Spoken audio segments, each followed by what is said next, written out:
Gamecock Pod Live. For the next 3 to 4 years, I'll be committed to the University of Gamecock. This is Rodgers again to the 25, 20, 15, 10. Rodgers scores! Jackie Bradley Jr. delivers for the Gamecocks. Lost it up, looking for Kelly. Touchdown! Can you believe it? And South Carolina is sending shockwaves through the SEC. Frederick lays it in at the buzzer. That's a win! Unbelievable! I don't believe it! And now, live from Studio 54 of the Gamecock Pod Studios, here's the cockfather himself, Keith Alsep.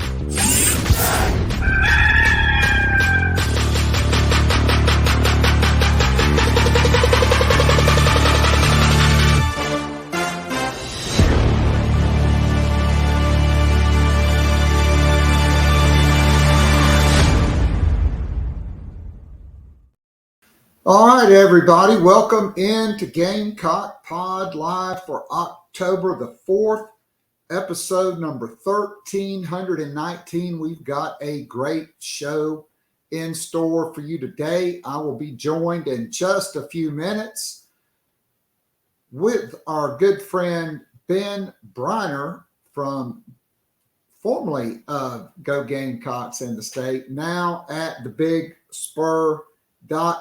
But first, let's get into our Nana's Porch news, notes, and headlines here on episode number 1319 of Gamecock Pod Live and Gamecock Pod Daily. All right, if you missed the news from over the weekend, Gamecock men's basketball pick up a much-needed commitment from 6'6" sharpshooter Trent Noah from Harlan, Kentucky. He is a top 150 recruit, chose the Gamecocks over Stanford, Dayton, Western Kentucky, Seton Hall, and a lot of other good programs. He had a great summer on the Adidas circuit, and his high school coach says if there's another high school player in the country that shoots it as well as Noah does, he wants to see it.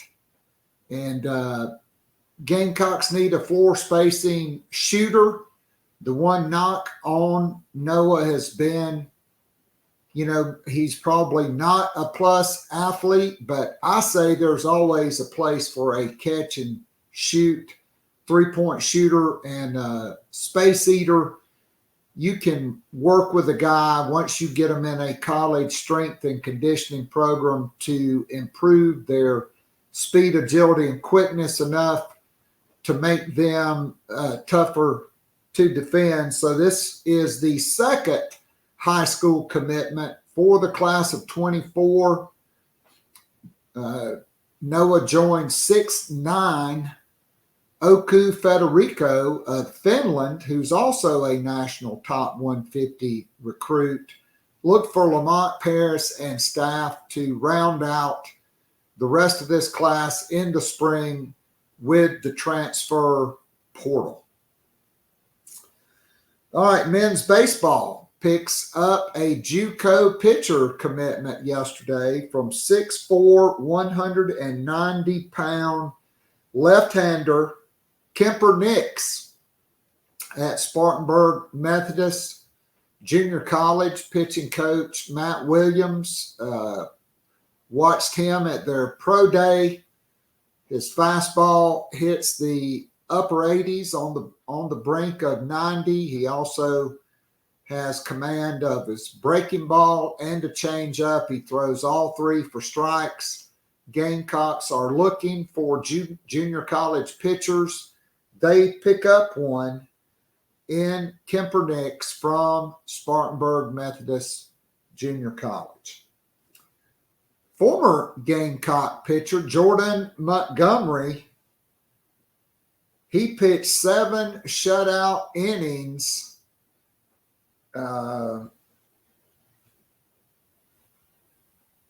5 strikeouts, no walks, scattered 6 hits in the Rangers' 4-1 win over Tampa Bay yesterday on the road in Tampa in that best of 3 series. Montgomery pitched for the Yankees. They traded him to St. Louis to try to improve their playoff position. St. Louis wound up flipping him to the Rangers, and the Rangers win game 1 largely behind the great pitching from Jordan Montgomery, 7 shutout innings. All right, The Athletic has named their top 20 impact freshman players in women's basketball. Gamecock freshman guard Malaysia Fulwiley comes in at number 3 on the list, listed as 5'10". She's definitely not 5'6". Okay, and some of these heights have not been accurate because of COVID. I don't think Raven Johnson was 5'7" or 5'8". She's closer to 5'10", 5'11", maybe even 6 foot now. Fulwiley probably 5'9", 5'10". And so I'm going to read you what they had to say about Fulwiley, but the top 2 players, one South Carolina was heavily involved with, the number 1 player in the country, Juju Watkins. No surprise, she makes the list. A 6'2", do-it-all guard from Sierra Canyon High School right there in Los Angeles. She chose to stay close to home because she was raised in Watts. There's a community park named after her grandfather. That's the legacy of her family. And look, she's going to be their best player. She was their best player the day she set foot on campus. She's going to have a phenomenal career there. She can do it all. She can score and is a threat to score every time she touches the ball. And Lindsey Gottlieb will do an outstanding job with her and get her prepared for the WNBA. And so she's number 1. The number 2 ranked player in the country, unsurprisingly, Michaela Williams, 6-foot guard out of Bossier City, Louisiana. She's ranked number 2. Chantel Jennings, who did this story for The Athletic, says she looks like a college junior physically, kind of like Ashlyn Watkins looked last year for South Carolina. She's put together. She's got a lot of talent. She won't be asked to be the go-to player, with Angel Reese back, with the additions they got out of the transfer portal, the left-handed guard from Louisville and the girl from DePaul. So she will fit in. There were also some other very good players there. But she will be a very good player. Fulwiley listed at 5'10". Jennings says Fulwiley is the definition of a Swiss Army knife on the basketball court. The guard can hit threes from NBA range, and she can dunk. I don't know about that. I'm not willing to give that tip-in dunk status. We'll see over the course of her career.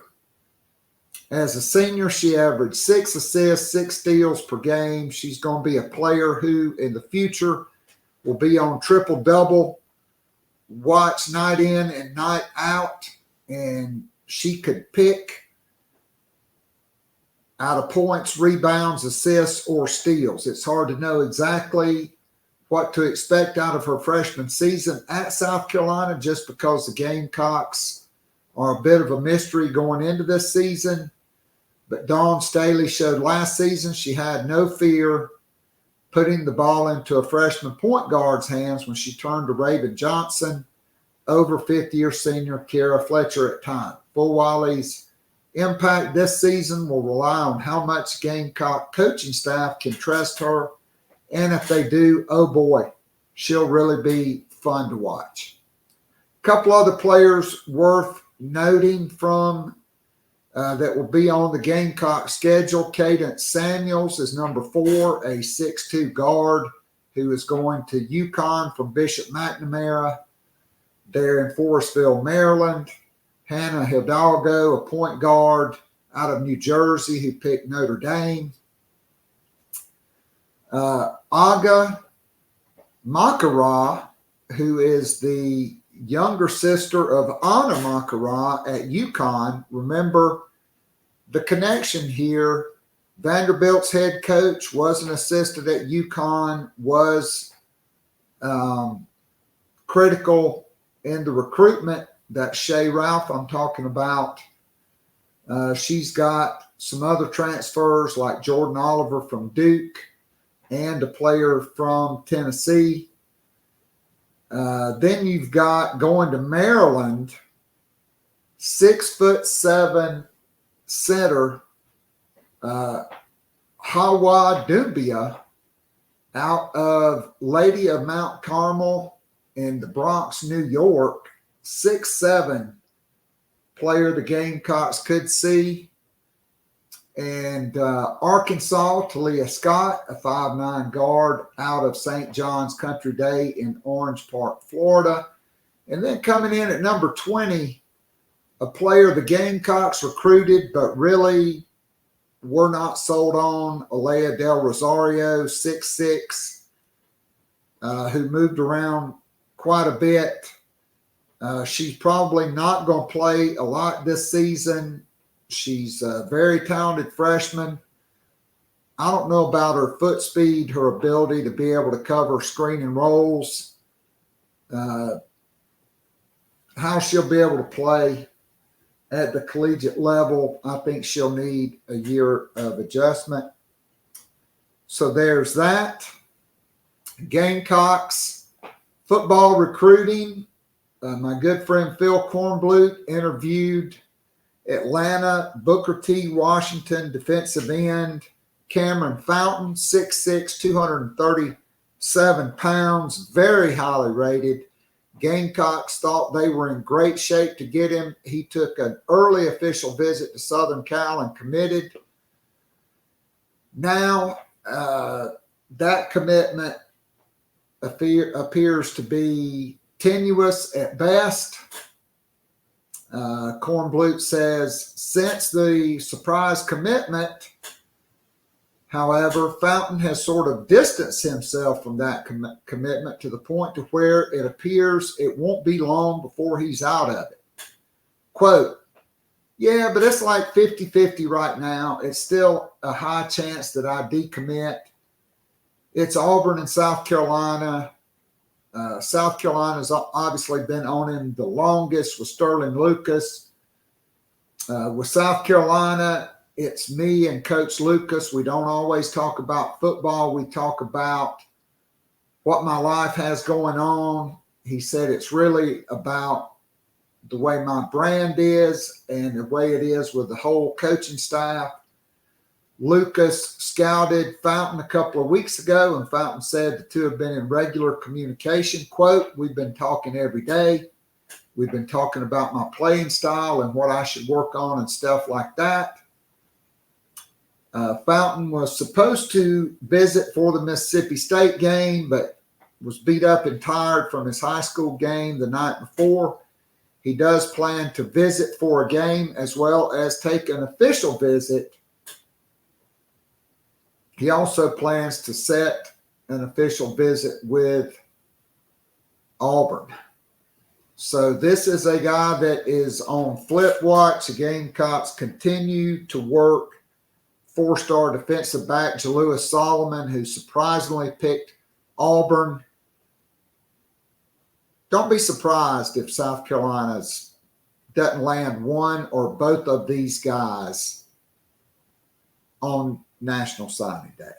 Fountain listed the number 48 player nationally by 24/7 Sports.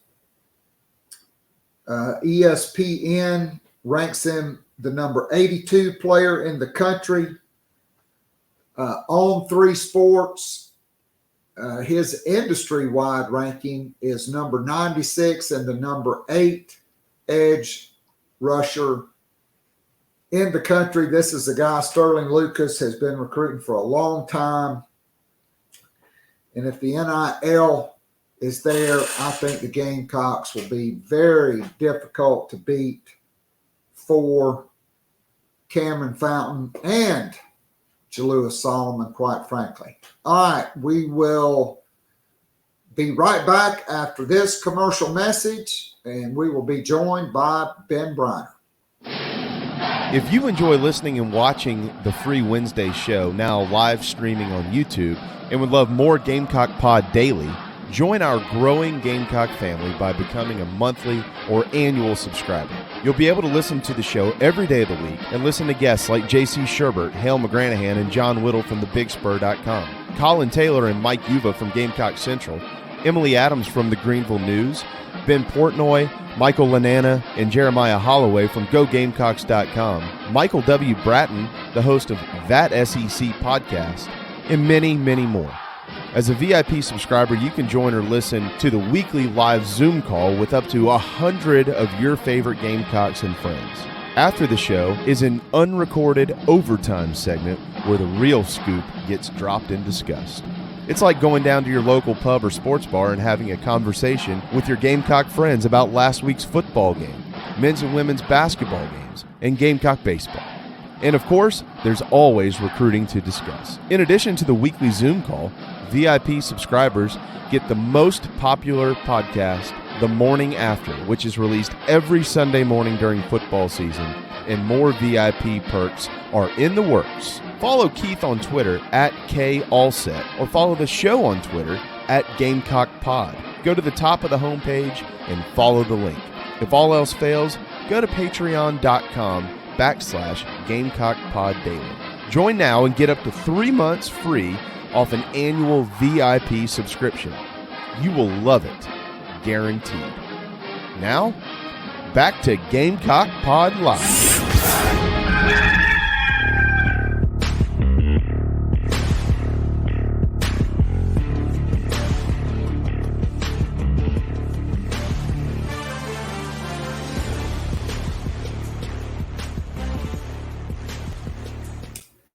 And we go out to the West Coast to welcome in our good friend, Ben Breiner, formerly of Go Gamecocks and the State, but now at thebigspur.com. Nobody does it better breaking down the analytics and the video.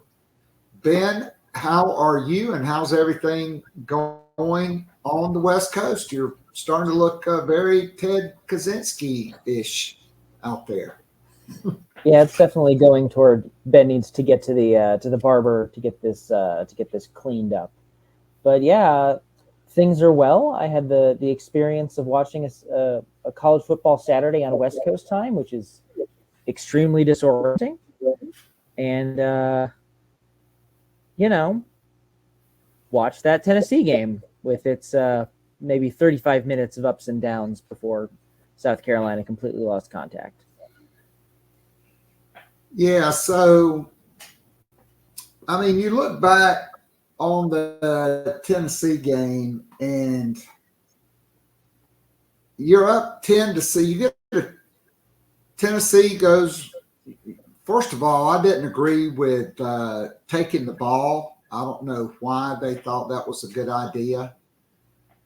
And so they moved the ball enough to flip the field. You get Tennessee pinned back on the 6-yard line. Perfect, Kai Kroger, right? Great start. And then Tennessee just goes 94 yards. I mean, like they were going up against a Pee-wee defense. And it's 7-0. Gamecocks go down, kick a field goal, make it 7-3. Then they get the big turnover on the DQ Smith interception. thanks primarily due to the scrambling of Spencer Rattler, they go up 10-7. And I thought the turning point was the long pass play to Squirrel White, where Nick Imamori is in perfect position to – I mean, I still don't know how he didn't knock it away, why he didn't intercept it, and how Squirrel White caught it on like the 4-yard line, laying flat on his back. It's just kind of one of those deals after that where it was just one missed opportunity after another, the fourth downs, not getting points on the fake punt, Xavier Legette slipping, stumbling, or maybe he scores a touchdown on that. And, you know, you have the horrendous pick six on 3rd and 22. And so let's just talk about the first half and just how it kind of unwrapped. Take it away. I mean, it was definitely a case of, you know, you laid out a lot of them, but we're talking missed opportunities. We're saying, you know, I don't know how good this Tennessee team is, but I know that this Tennessee team, if you give them chance after chance, they're going to be a problem. And South Carolina, you know, had those moments where you could stem the tide, had those moments when you could buttress, had those moments when you could kind of, you know, get that score that makes you feel, settles your stomach a little bit. And they just kept failing to do so. A lot of that was, and, you know, far be it from me to give credit to people, but, you know, Tennessee's tackling was better than I expected. And South Carolina's ability to make people miss tackles was worse than I expected. So you had a lot of those plays. We noted some of those third downs that were, I think Shane Beamer said they weren't run particularly correctly in terms of route depth. But, you know, if Xavier Legette catches the ball with 1 yard to go, most of the time I'm going to expect him to be able to stand up enough to fall forward to get that. But on that, you know, on a couple plays, he didn't. And even on the drive they scored a touchdown, you know, you had a little flat arrow screen to Trey Knox, and he gets his legs taken out from under him and gets knocked down at the 1.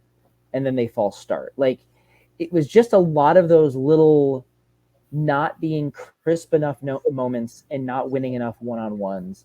And even through all that, you know, if they can get out of the half without that pick six, they're down 7. You can regroup a little bit. Granted, you're not getting the ball because, as you said, they keep taking the ball first, which tactically I'm also not the biggest believer in. I don't really understand the upside to it. Like,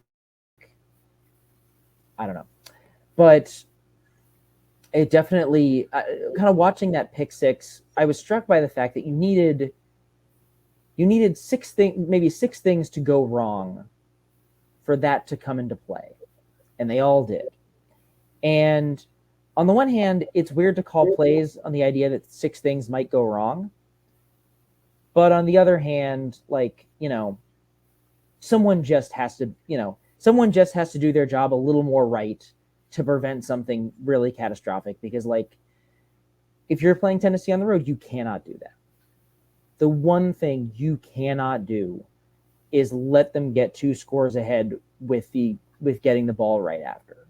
Like, and it was ironic because they turn around and up until, you know, one of about 1 million ugly sacks, the drive after they go down, they were like moving the ball in those last seconds. You know, it's probably not going to be a touchdown, but you might be able to get a field goal without that sack. And if they were able to capture that energy a drive earlier, you know, maybe you're talking about a 17-13 game. But on the road getting it to 17-13, that's how you potentially win a game. And they did not. So 3rd and 22, even if he catches that ball, Omega Blake, he's probably staying in bounds. He's immediately getting tackled. They're still calling timeout. You're still punting it. On 3rd and 22, I just think there was under 50 seconds to go. There would have literally been about 40 seconds to go by the time the Tennessee punt returner gets the ball. Maybe if Kroger punts it away from him, which he's capable of doing, and the ball rolls, you're under 40 seconds, and they only have one timeout instead of two because you ran the ball. Okay, they were only going to have one timeout anyway unless you ran out of bounds, right? Omega Blake, if he catches it, runs out of bounds. And so to me, I think there's no defense of the pass play call, because it's like Danny Ford used to say, when you throw, only three things can happen and two of them are bad. It could have been an incompletion. So then the clock stops immediately. You don't gain any yards, and they have two timeouts. Or they intercept it, or on 3rd and 22, you complete it underneath the defense. To me, they're playing back on defense to prevent a big play. You have a better chance of breaking an 8-10 yard run than you do of completing a long pass play. I just thought it was completely nonsensical. I thought it was a horrendous decision, and it completely broke the game wide open because Tennessee gets the ball to start the second half. And just like we've seen Clayton White's defense, points per allowed in the third quarter this year, South Carolina is number 120th out of 130 FBS programs. But North Carolina, Georgia, Mississippi State, everybody scored in the third quarter on South Carolina except maybe Furman. Yeah. I mean, I think my only defense of the play call would basically be something like, if you have, because they had deeper routes. If things hold up, you check those deeper routes, then maybe you dump it off. It's basically the same as a run. Now, the problem is you've got a freshman left tackle, and that freshman left tackle got turnstiled. And he gets turnstiled, and Spencer Rattler's getting hit as he's thrown, and that sends the ball high, and all of a sudden you're in a world of hurt. I can see, I think that decision for me is almost like a coin flip, in the sense that, let's say you do hand it off. Let's say that their punt returner, who's pretty good, manages to make a little hay against, he almost returned a punt for a touchdown later in the game. You give that offense 40 seconds starting from the 45, then you might be a little worried. I get the logic on both sides. Either way, if you have 3 to 4 breakdowns, it's going to go sideways. And as you said, this road for this defense has been very strange, because it hasn't been exactly like any single element they've just been crushed in an individual game, except for maybe a lot of passing yards for Mississippi State, though not like bananas efficient. But you kind of look at every game, and it's not like they've been just flat steamrolled in any particular thing, but they've just been not good enough in 3 to 4 phases that you kind of look at the end and you're like, this overall performance is not good enough. It's been very odd to watch. All right, so let's talk about the Mississippi State pass defense, okay? For whatever reason, look, hats off to Mississippi State, to Zach Arnett. They went away from their tendencies after being down 14-0. You probably do need to throw it. You do have one of the most prolific passing quarterbacks through 3 years in SEC history in Will Rogers. You have LaDetrick Griffin, who is the number one target, and there may not be a quicker, faster combination in the league than him. And they scheme it up, and DQ Smith gets on him, and he beats him. which you would expect because DQ Smith is really a down in the box nickel, fifth defensive back or third linebacker type of guy. That's a complete mismatch for him. Granted, there was safety help. Nick Eamon-Wari got caught coming up for the run with his eye, had his eye discipline, was in the wrong spot. But time after time after time, they never adjusted out of that. DQ Smith was on LaDietrich Griffin for the rest of the game. And he continually torched the defense, and there was no adjustments. I've seen every defensive coordinator from, Tyrone Nix to Ellis Johnson, Lorenzo Ward, Muschamp, and T-Rob. All those guys adjust out of that, and when they go to those kind of sets, they just switch the corner off onto that guy and give the safety the wide guy because he's probably going to have flat coverage on that. And Clayton White never adjusted. And the definition of insanity is doing the same thing over and over again and expecting a different result. Yeah. I mean, I honestly think even more than necessarily something like that, the biggest issue for this Gamecocks defense is it is not getting – this sounds simple, but it makes sense. They are not getting enough short plays. And by that, I'm, some of that sacks and tackles for loss, which they're obviously not getting enough of either. But they are not getting enough plays that set up good second and third downs. And sometimes when they do set up good second downs, then they burp and they give up 9 yards, and all of a sudden they've let up a good third down.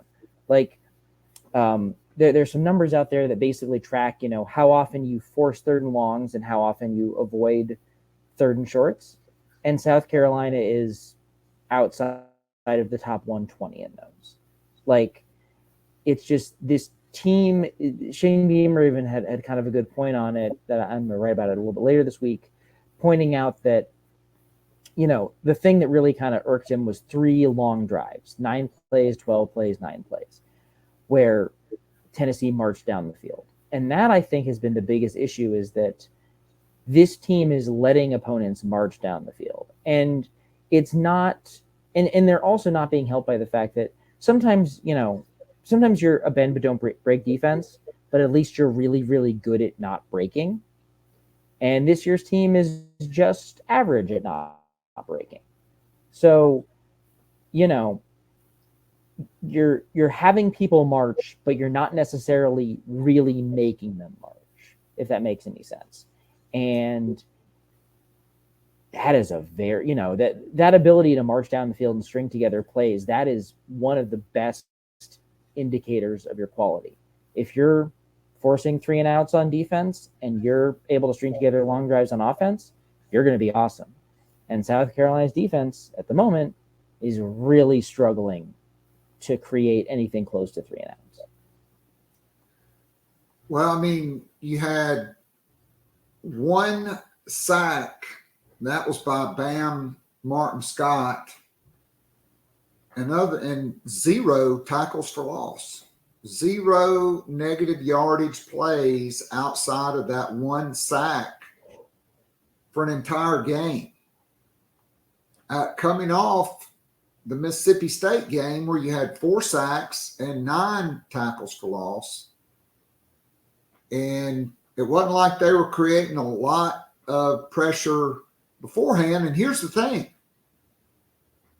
South Carolina, they're not shy about blitzing and sending their linebackers. They do it way too much, and they end up getting gashed way too much. And even when the linebackers are in position to make plays, a lot of times they miss tackles, or they miss the guy and then have to chase him and tackle him 6 or 8 yards down the field. And I don't know if it's the scheme I mean, they're not creating pressure with the front four. That's for damn sure. So they feel like they have to send more people, but they're sending guys that simply can't get there because Stone Blanton and Debo Williams, they don't get there. And from what I see, they are in the wrong gaps way too many times. They take false steps. They can't make up for it. And even when they're in the right gaps, there's still too many missed tackles by them right at the point of attack. I honestly wish I had more to add to that, but I kind of don't. Like the linebacker play has just been abysmal, uneven. It's not been good. Like, you know, there are flashes here and there, but the sort of consistency, the sort of you know, I think it's a Clayton Whiteism about, you know, get them on the ground. Like, get them on the ground, make them snap the ball again. These kind of things matter, and they've had trouble with that. And one thing I'll also say, just from watching the film, and I don't know how much of this is talent and how much of this is just kind of fire and want, but they have had just not a good time rallying to the ball. Like, I remember there was a little bubble screen that Tennessee ran, maybe the Squirrel White, and, you know, 2 defensive backs got blocked off the space.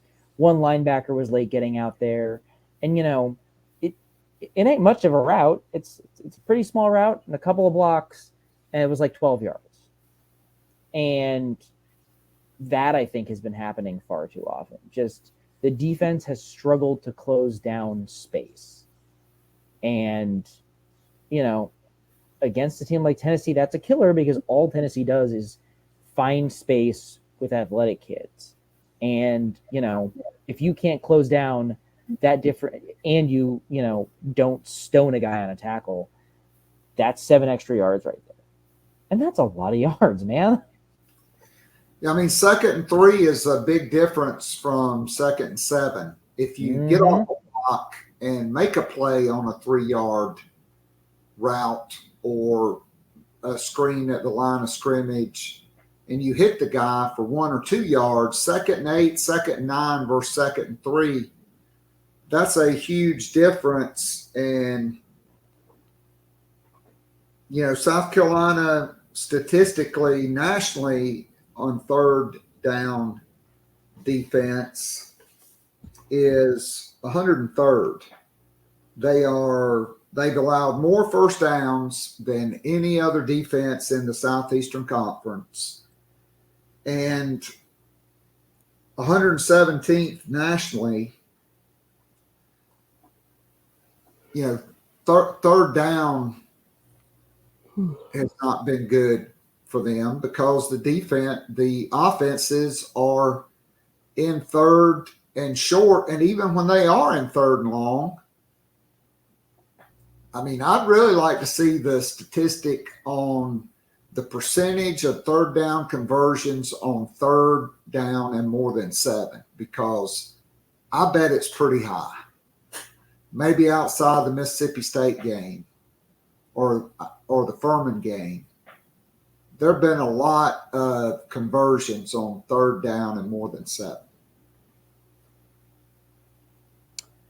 If you give me about 8 seconds, I think I actually have some data on that. But yeah, it's it really, a lot of it does feel like a lot of the 1st and 2nd down problems are kind of those ones that drag you down. And yeah, like when you're not getting enough pressure, when you're you know, when you're not getting disruption from your defensive front, when you have to blitz your linebackers more and leave your guys in man coverage, that can cause, you know, that makes it really difficult because you don't have all those, you don't have you know, what's the cliche, one hand washing the other. You know, both hands are trying to apply soap to themselves separately, and you know, we've seen overall just kind of the issues with the production.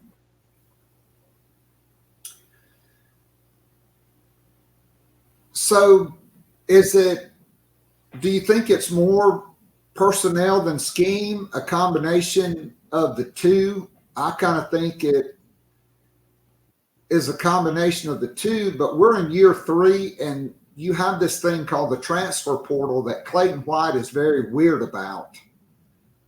And you only brought in one linebacker in the transfer portal. The year before, you turned down a guy that went into the transfer portal to come home to South Carolina. And Clayton White says, I don't want him. He goes back out of the transfer portal and started every game for Alabama at inside linebacker. Okay. Probably a guy good enough to do that would have been better than Brad Johnson was last year. You know, clearly, you know, you're losing guys, your own players to the portal. Birch and Gilbert Edmond, I think, are both better than anybody they brought in. I mean, you look at Tuizama, he didn't even make the trip to Tennessee. I don't understand that. And JT Gear has been injured. I mean, those were your big transfer portal additions. You made no portal additions in the secondary.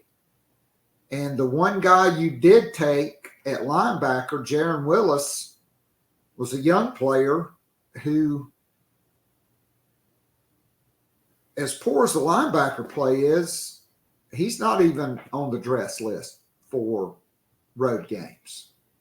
So, you know, he's making the decisions because he's the defensive coordinator. I mean, why didn't you go after Fentrell Cypress?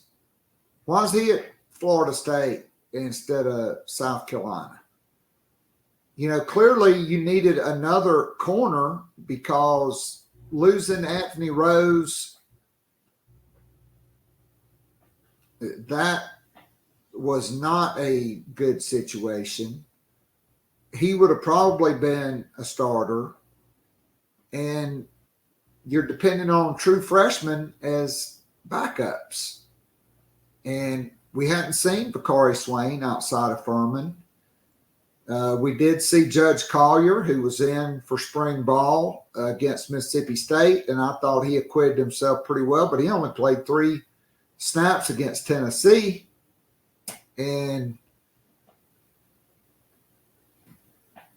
I mean, to me, there's a lot of questions that Clayton White needs to answer for on defensive recruiting, why there hadn't been an emphasis on recruiting more linebackers, and why they have been so finicky in the transfer portal. Because in year 3, you shouldn't have the normal slippage that you would have way back in the day when a lot of your best players were the players your former coach recruited. Outside of Spencer Rattler and Juice Wells, that's still been the case for Shane Beamer, at South Carolina. Nick Eamon-Warren, DQ Smith, certainly on defense, are exceptions to that. And then a lot of those guys, they graduate after the second year, and then you are stuck with young players. And you see that on the offensive line. Shane Beamer's, the bridge class from Muschamp to Beamer netted 1 offensive lineman, John Darius Morgan, who's yet to play. And then Beamer's first class was Grayson Maines, Cason Henry, and Ryan Brubaker. Henry would have probably been a contributor, but he, along with Jalen Nichols, injured. Brubaker, who would not have played, injured. And clearly, other than Nick Gargiulo, they didn't bring in the right guys on the offensive line out of the transfer portal either, which is, granted, is much harder to get offensive tackles out of the transfer portal. They're kind of like unicorns. And so, but it's still year 3. And with Spencer Rattler and Juice Wells coming back, there were high expectations. And through the first 5 games, this team has not met them. And then you have the Juice Wells situation, which just adds insult to injury. I'd agree. And I mean, a name you didn't mention that obviously, like, it's weird to argue, how much insurance you would have wanted for him. But obviously, Mo Kaba with the knee thing, always an issue, always a question. If he's healthy, your linebacker room looks, I don't know if necessarily worlds better, but definitely feels a lot better because I think Mo Kaba is a very competent SEC linebacker. But yeah, like they just, right now you've got a 4-star, a sort of sturdy, solid player, and then you've got another 4-star behind them who definitely looks like a freshman at this point.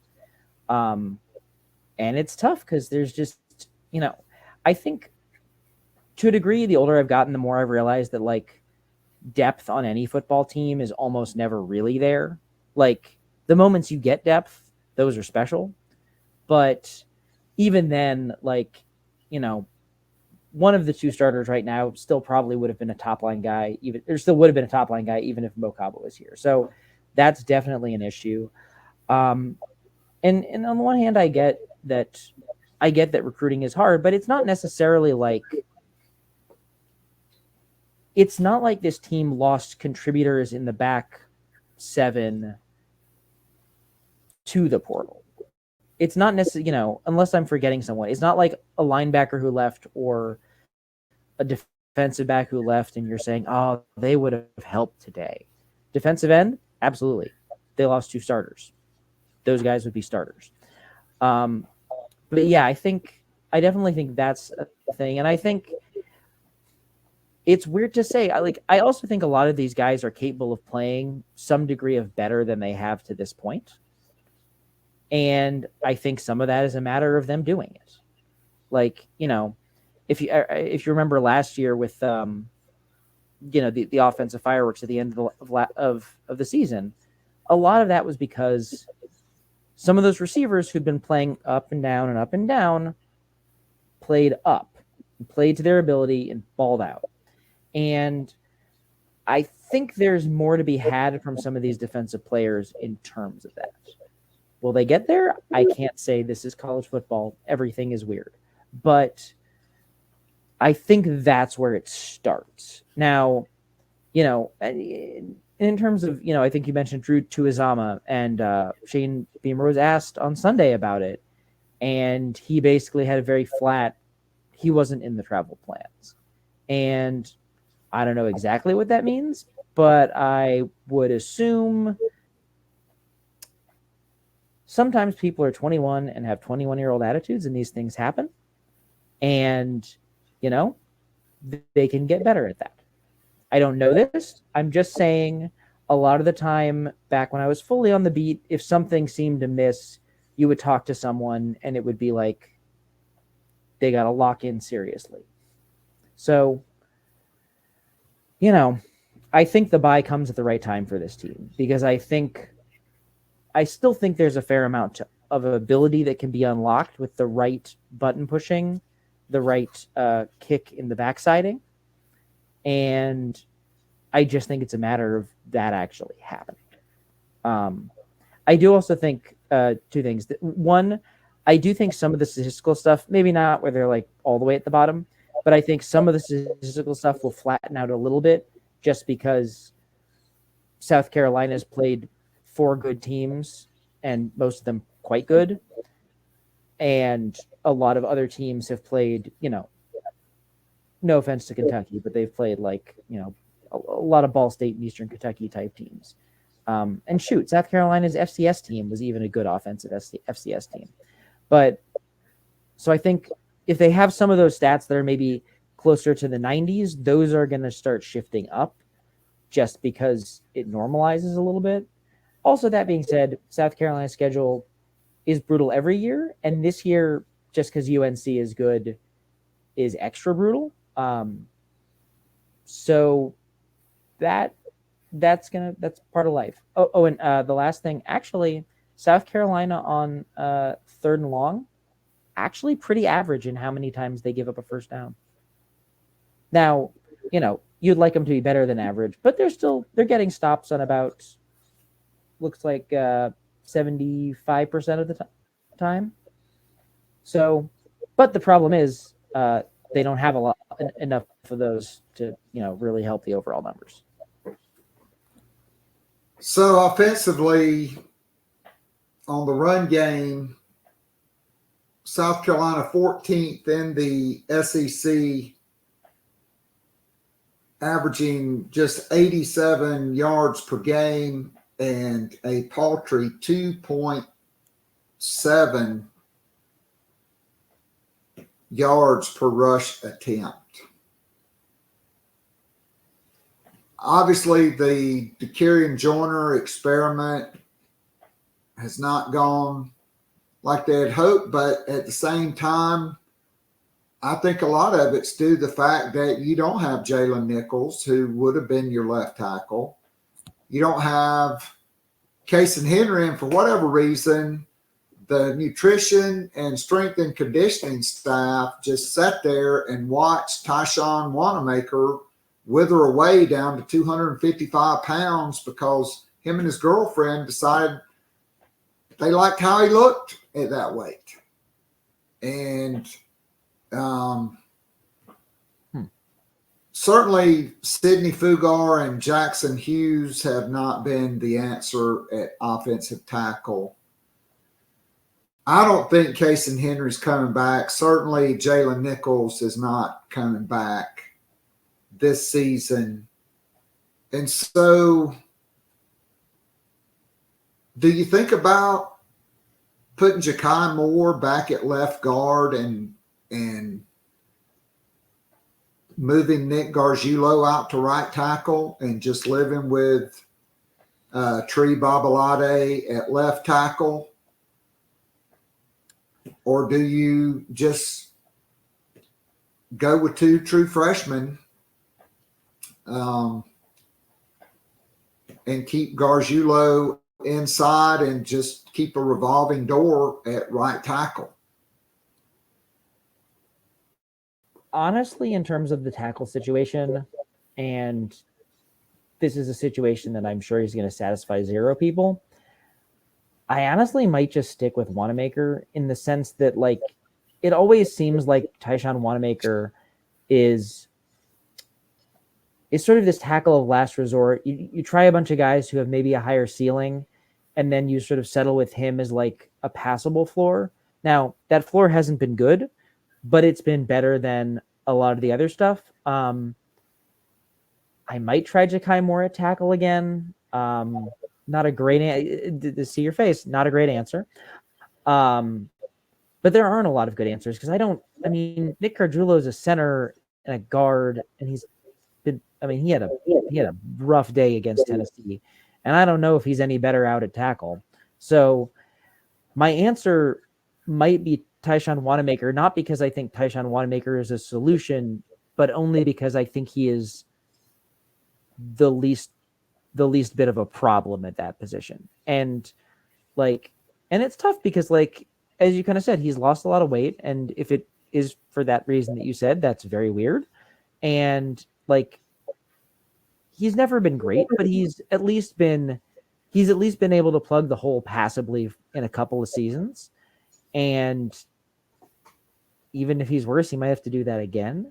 In terms of the running game, honestly, this is, some of this might be tricky with snap counts, keeping people fresh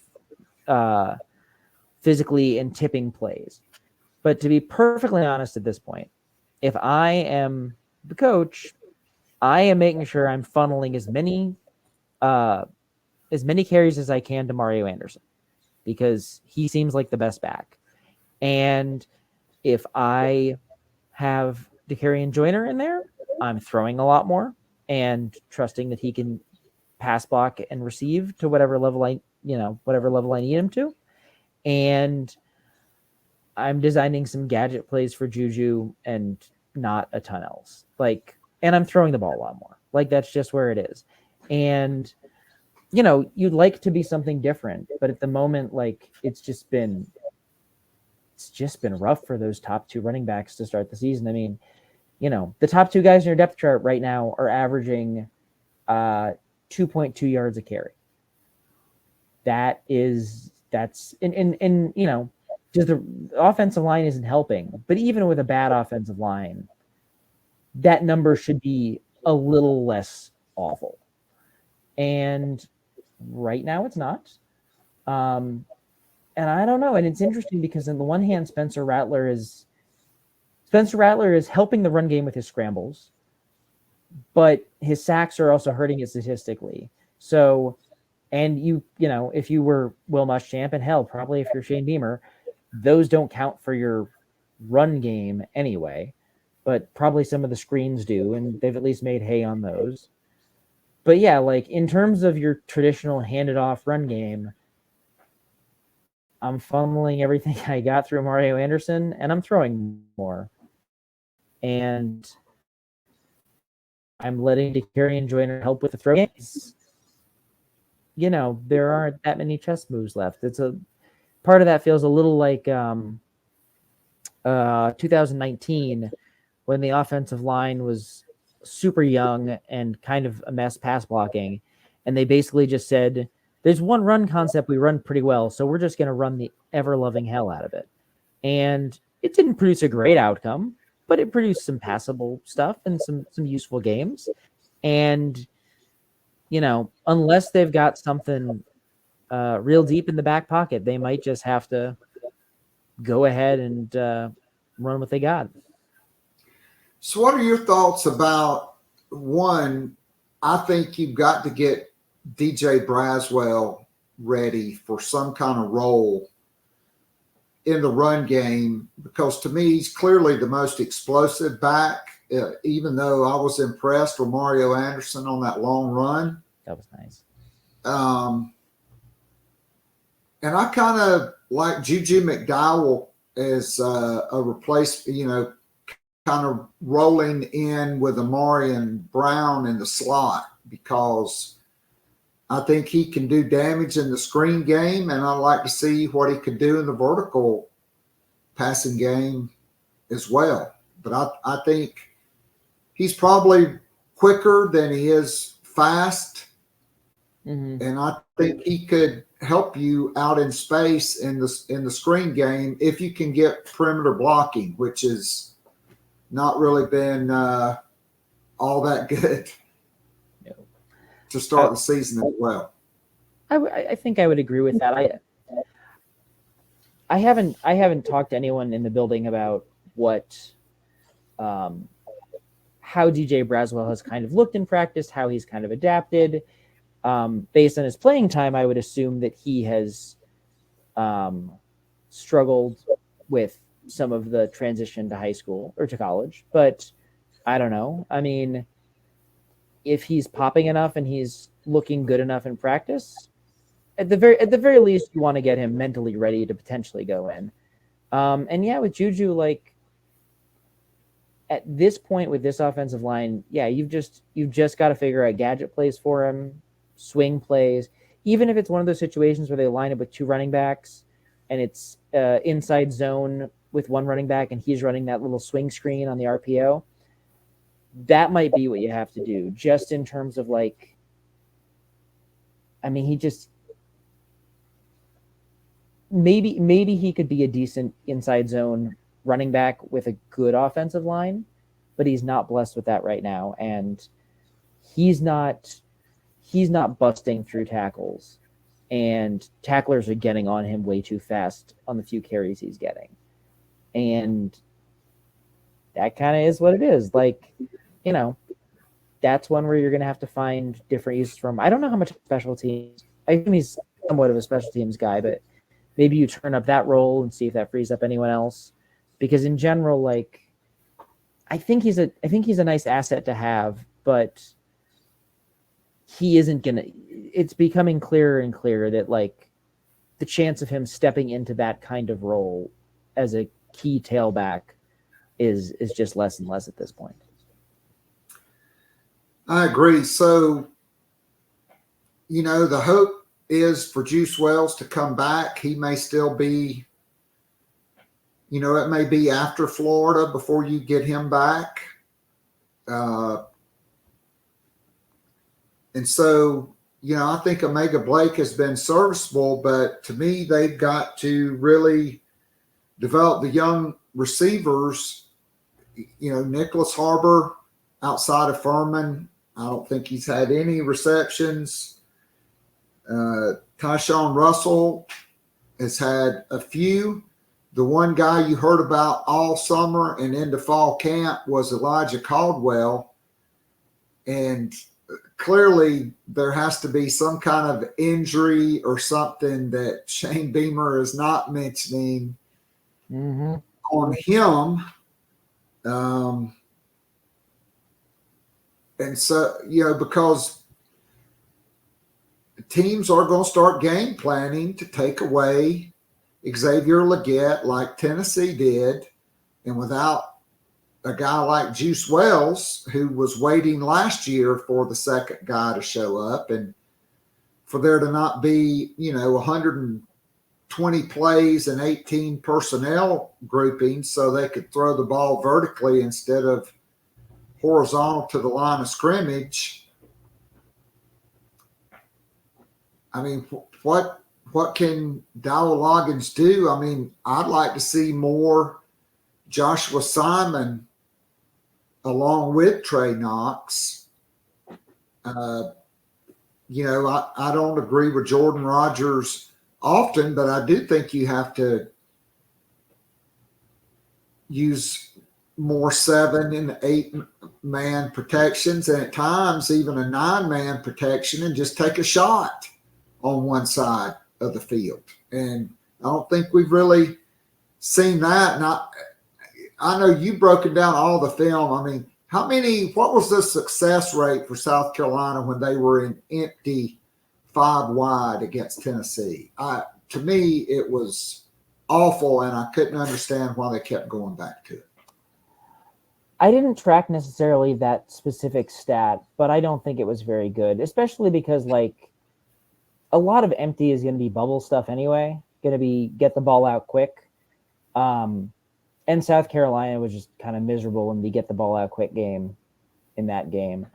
In terms of verticality, I do think that there's probably some more room for, getting the ball out, just dialing up some of those shot plays, pulling up some quick stats. It looks like they're a decent bit below average in terms of deep passing. And a lot of those passes have sort of been your, outside streak plays to necessarily someone like Xavier Legette. But yeah, it's actually interesting. I know we do not speak of Dowell Loggins' predecessor, but there were a smattering of, in my opinion, pretty good 2-man deep max protects concepts. Usually it would be either like an over route under a post, or they would have one where it was like it looked like it was about to be an over route under a post, and then it would break into a post corner, and you got kind of a nice high-low look, and then usually you'd block heavy, and then one of the blockers would kind of sneak out if you needed a dump off.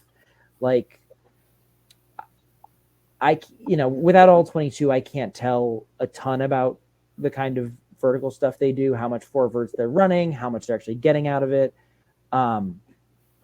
Obviously, a lot of the problem there is you need protection, and you need tackle protection.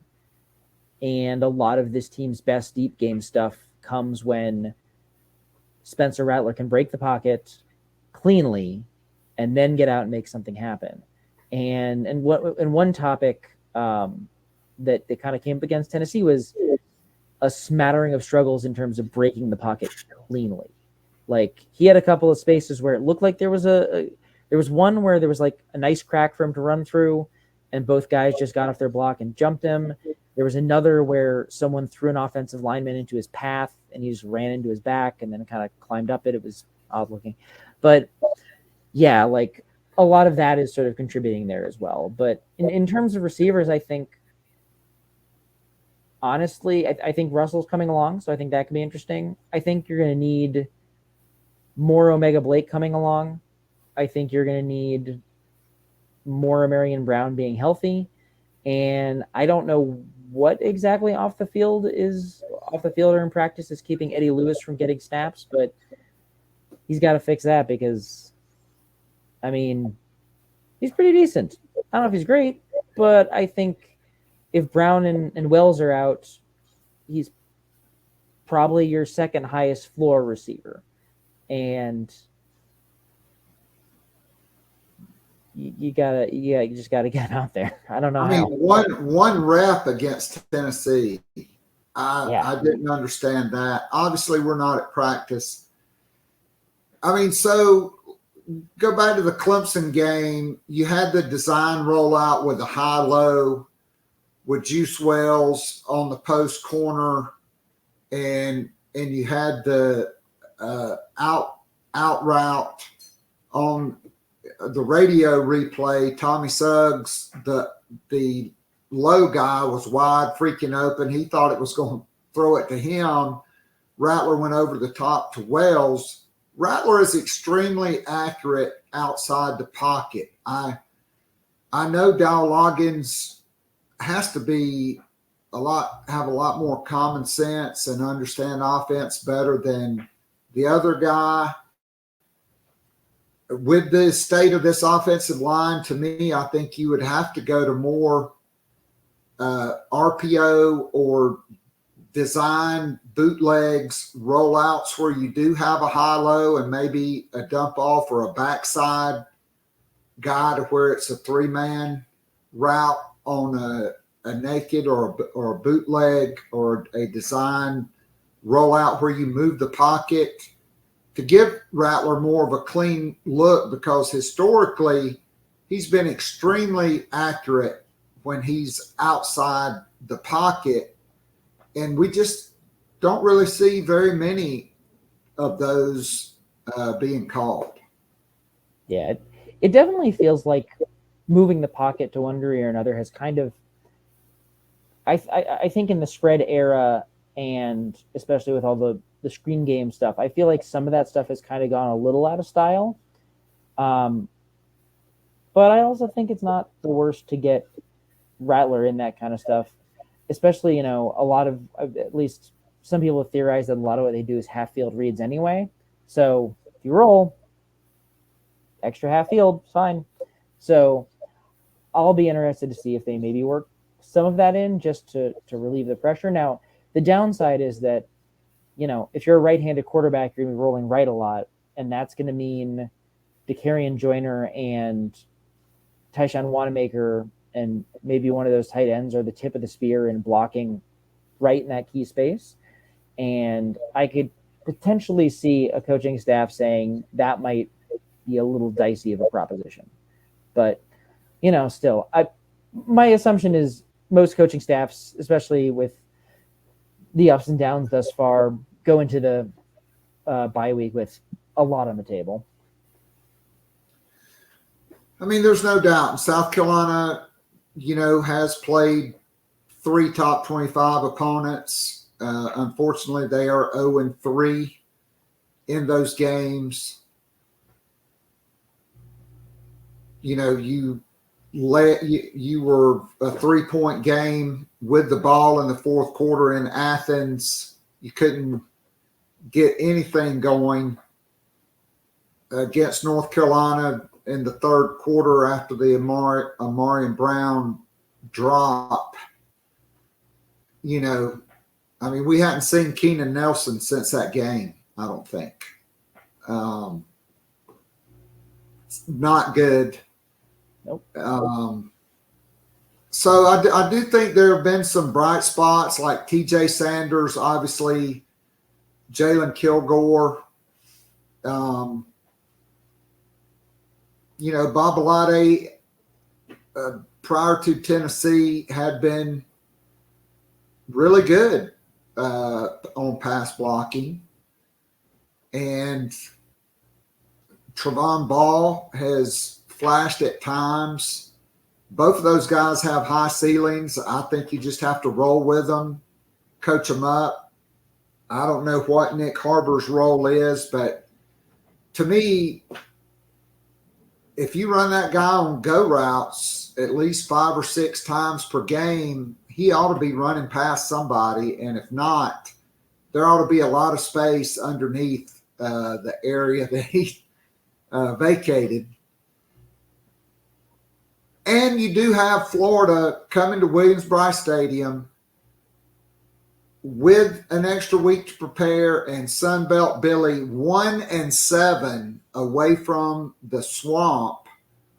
And they are coming off a major, they took behind the Big Blue woodshed, and they got their asses wore out with a Big Blue 2x4 in Lexington on Saturday afternoon.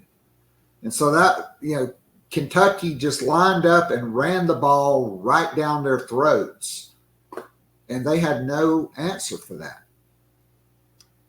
Yeah, I think with the Harbor stuff, I'm always a little wary because I get that he's big and tall, but like my assumption is if he was ready to be really that level of playmaker, I just have to imagine he'd be doing it more. Like if his impact, if you couldn't cover him one-on-one, a part of me thinks that, but I don't know. In terms of Florida, like, I think that the back end, what is potentially helpful for South Carolina is that the middle of the SEC, really a lot of the SEC, is like a lot more mid than it has been. Even Tennessee was that way. Like Tennessee last year was a force, and Tennessee the year before felt really dangerous. And this year's Tennessee feels a little more up and down. Like, and it's part of the reason I think South Carolina fans are really mad about losing the game, because you could say, did Tennessee play so well as to completely own that game? Not really. They played well, but South Carolina did not play well enough in terms of being crisp and clean, and also just, as we kind of talked about, the little stuff. But, you look at it like Florida has been real weird up and down. Kentucky looked kind of ragged and didn't play when they weren't playing anyone, though that's kind of a theme for them. And they look good as long as Davis is killing it. But, like, Leary's been fine. The defense is actually pretty good now. Texas A&M in some ways has looked extremely fearsome, but they also have Max Johnson. So, like, it's a little dicey. Missouri. They don't look necessarily like world beaters just yet. They have maybe one of the best wins the SEC has against Kansas State, but it's not like they're, the best thing you can say is that Brady Cook is a dual threat quarterback who's killing it as a passer, which feels a little not unsustainable, but a little, not necessarily Spencer Rattler killing it all the time. And you just kind of count down the teams, and there's vulnerability there. Now, does South Carolina have to take 2 steps forward? Yeah, it does. But it's not like the past where you would have top level Georgia and top level Clemson and 9-4 Texas A&M and good Dan Mullen Florida the rest of the way. Like, almost all these teams have some sort of weird Achilles heel. So, it's on a team to improve, but it's not impossible right there. I agree. And then you do, in addition to what my friend Josh Pate called Cocktober coming up, you do have Florida. Then you have at Missouri, at A&M, and then you're into November, where you do not leave the friendly confines of Williams-Brice Stadium all month long, with Jacksonville State, Vanderbilt, Kentucky, and Clemson. And you have to think by November, your younger players that are playing a lot of football right now really shouldn't be playing like inexperienced freshmen at that point. And so it may be another one of these weird seasons to where, it comes down to November again, and Shane Beamer does what Shane Beamer has been able to do the first 2 years and get to a bowl game. I mean, if you beat Florida, which you should, you need 3 more wins, and one of those is Jacksonville State. So then essentially you need 2 more wins. Vanderbilt should be 1. That's 5. Mm-hmm. That you only need 2 more wins to get to 7. And to me, that could be doable, but it's also up in the air as to, what will happen. So I still think there's a lot of football to be played. Clayton White has a chance to change my mind. I think if the season ended today, you have to make a change at defensive coordinator. You need somebody with a fresh perspective on the transfer portal and somebody that, is better scheme-wise and just depending on turnovers to help you win games. If South Carolina's not getting turnovers and, the first 2 years, if you got to the second half, Clayton White was making those great adjustments. This year, that has not been the case in the third quarter. South Carolina has been abysmal defensively in the second half, and in particular in the third quarter of games. Something's got to change there. Yeah, I mean, if the production is where it is, I think that usually leads you to the decision that makes sense. All right. Well, hey, Ben, great stuff. I can't thank you enough for being with us. Tell us what you've got coming up on the BigSpur.com for the bye week. And then are you already peeking ahead and looking at that Sunbelt Billy offense and Gator defense? Well, I'm not 100% sure what's coming up for the Big Spur. I need to touch base with someone there. Usually I do some kind of catch up. That'll probably happen, but I got to figure that out. Beyond that, I have already done most of my scouting and some of my writing about Florida. If you would like to see a lot of short passing and a lot of not trying to convert third downs, I got a team for you. Other than that, I'm chipping in a little bit at the state to help out with some stuff, so I'll have maybe 3-4 articles with them. So, yeah, just staying around, staying busy, I suppose. So Graham Mertz, a guy that well as a team that you followed, the Wisconsin Badgers. I really found that an odd fit to begin with when he went to Florida. What's been your take from your film study? So it's been interesting. He's clearly, to a degree, playing what I would call cleaner. Like he always had habits of sort of being jittery and kind of spraying balls. He's doing a little bit less of that. Like there were some plays, I think, against Tennessee where I was like, I don't think I watched a lot of Wisconsin football. I don't think I've seen him make plays that crisp and tough, 2 or 3 of them in a game a lot of the time.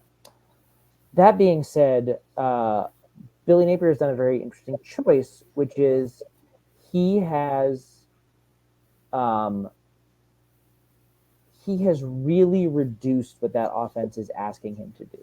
Like they are so low in terms of air yards per pass attempt. They are so high in terms of throwing the ball behind the line of scrimmage. Like it's kind of crazy to watch because almost every play there's a running back, or often the receiver, I think it's Ricky Purcell, is just in the flat waiting in case everything else breaks down. And they really haven't a lot, and sometimes they do, but a lot of the time they will turn down the opportunity on 3rd and 11 to just drop back and let him do something, and they'll just run the ball, or they'll just run a screen. And I've rarely seen an offense so much take responsibility out of a quarterback's hands. And, it's worked out somewhat well because he's completing like 80% of his passes. It's bananas. But it's been interesting to watch someone build an offense so much around limiting the quarterback. But it seems to be working well enough for them for now. So, let it happen, I suppose. All right. Well, hey, Ben, great stuff. Thanks for being with us. Enjoy the rest of your trip, and we'll look forward to catching up with you down the road. All right. Thanks for having me. All right. And I'll be right back after this commercial message. If you enjoy listening and watching the Free Wednesday show, now live streaming on YouTube, and would love more Gamecock Pod daily, join our growing Gamecock family by becoming a monthly or annual subscriber. You'll be able to listen to the show every day of the week and listen to guests like J.C. Sherbert, Hale McGranahan, and John Whittle from thebigspur.com, Colin Taylor and Mike Yuva from Gamecock Central, Emily Adams from the Greenville News, Ben Portnoy, Michael Lanana, and Jeremiah Holloway from GoGamecocks.com, Michael W. Bratton, the host of That SEC podcast, and many, many more. As a VIP subscriber, you can join or listen to the weekly live Zoom call with up to 100 of your favorite Gamecocks and friends. After the show is an unrecorded overtime segment where the real scoop gets dropped and discussed. It's like going down to your local pub or sports bar and having a conversation with your Gamecock friends about last week's football game, men's and women's basketball games, and Gamecock baseball. And of course, there's always recruiting to discuss. In addition to the weekly Zoom call, VIP subscribers get the most popular podcast, The Morning After, which is released every Sunday morning during football season, and more VIP perks are in the works. Follow Keith on Twitter @KAllset, or follow the show on Twitter @GamecockPod. Go to the top of the homepage and follow the link. If all else fails, go to patreon.com/GamecockPodDaily. Join now and get up to 3 months free off an annual VIP subscription. You will love it, guaranteed. Now, back to Gamecock Pod Live.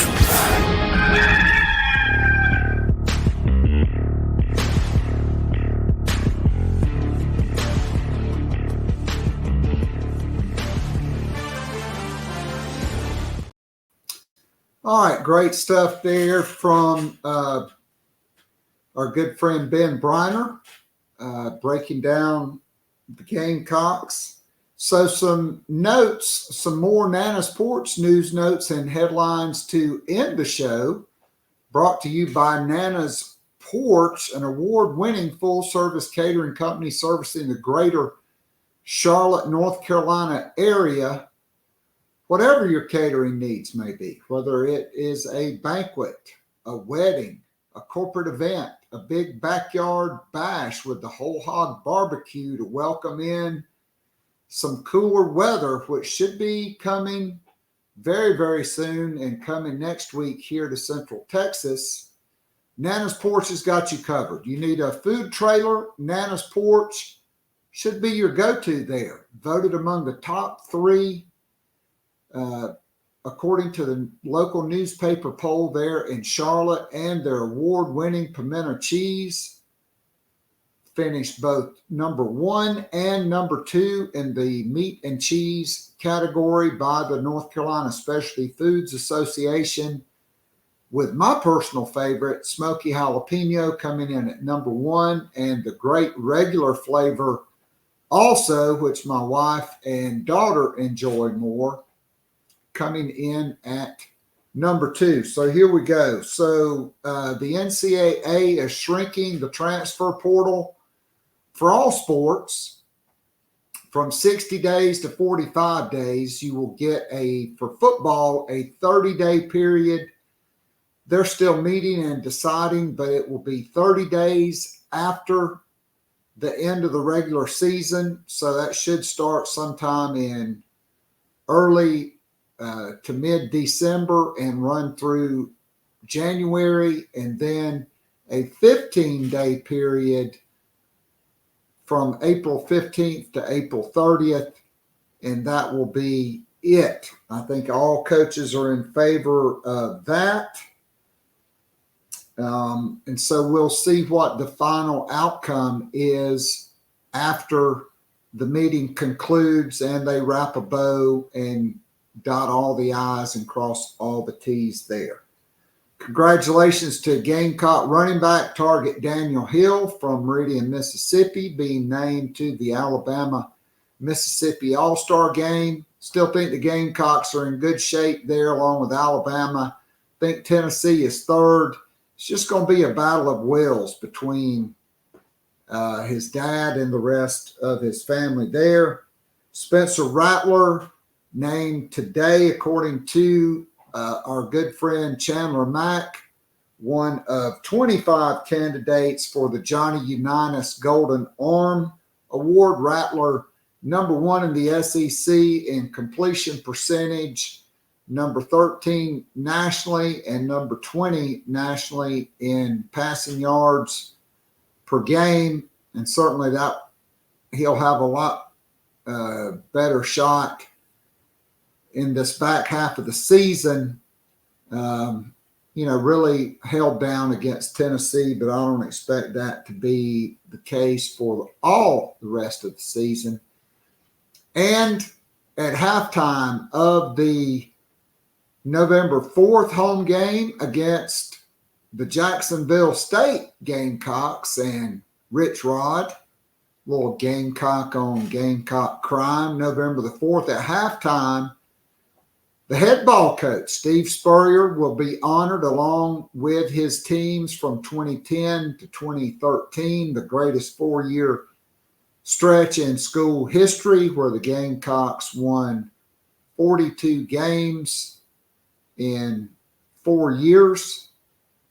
And the head ball coach will address the crowd at halftime. So that should be entertaining as well. Looking forward to that.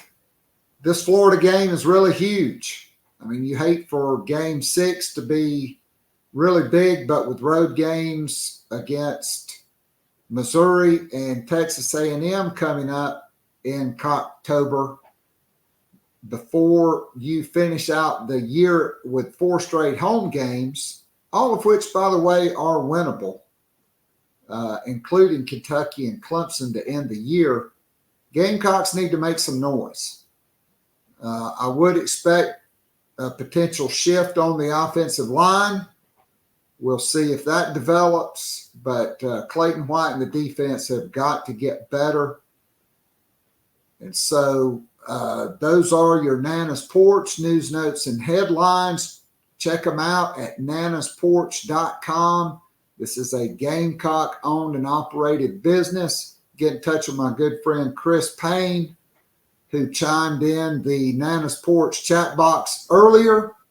And so that is going to be a wrap for me today. Special thanks to Ben Breiner for his contributions, and to all of you who watch live and listen and subscribe to the YouTube channel. Give us sign up, subscribe, rank us 5 stars, and spread the good word. I'll be back on Friday. No podcast tomorrow with the open date, but we will be back on Friday to end the week.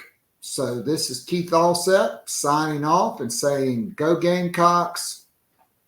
God bless all of you. God bless America, and God protect our troops. I'm out of here.